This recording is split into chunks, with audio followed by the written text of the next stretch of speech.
রাজধানী ঢাকার সড়কে দাপিয়ে বেড়াচ্ছে লক্কর ঝক্কর বাস। কোনোটির হেডলাইন একটি আছে তো অন্যটি নেই। সিগন্যাল লাইটের সবগুলোই ভাঙা, আসন জানালার কাচও ভাঙা। রাজধানী জুড়ে অনেক কোম্পানি এমন ফিটনেসবিহীন গাড়ি চলছে যার বেশিরভাগেরই বডির রং উঠে গেছে অনেক আগে। এমনকি সড়কে চলতে গিয়ে মাঝপথে ইঞ্জিন বিকল হয়ে যায়। তবে এবার রাজধানীবাসীর জন্য বড় সুখবর দিলেন প্রধানমন্ত্রী তারেক রহমান।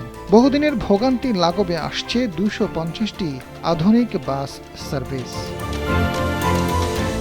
ঢাকার বায়ু দূষণ ও যানজট কমাতে এই ইলেকট্রনিক বাস চালুর পরিকল্পনা নতুন আশার সঞ্চার করেছে। বিশ্লেষকরা বলছেন, ডিজেল ভিত্তিক পুরনো যানবাহন তুলে দিয়ে পরিবেশ বান্ধব ও বিকল্প নতুন পরিবহন ব্যবস্থা গড়ে তোলায় শুভ সূচনা হতে পারে।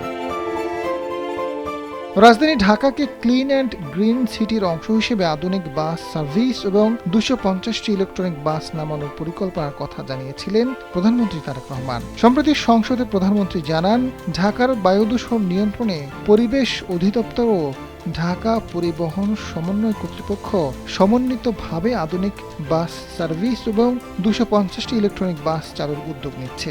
বিশ্বব্যাংকের সহায়তায় ঢাকার বায়ু দূষণের উল্লেখযোগ্য উৎসসমূহ চিহ্নিত করা হয়েছে।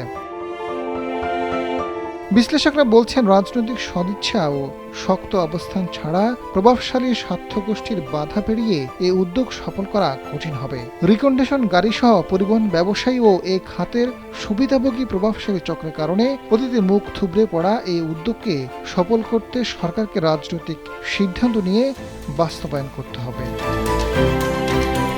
এদিকে টেকসই ব্যবস্থায় যেতে হলে বেশ কিছু চ্যালেঞ্জ মোকাবেলা করতে হবে সরকারকে।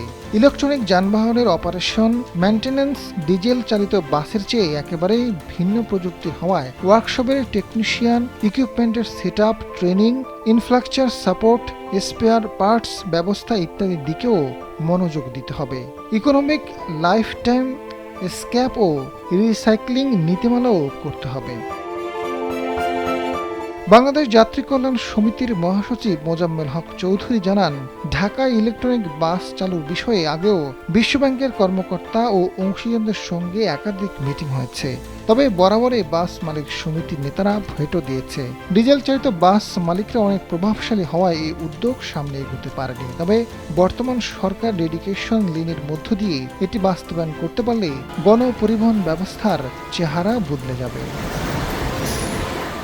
আজাদ ফারুক, সময়ের আলো।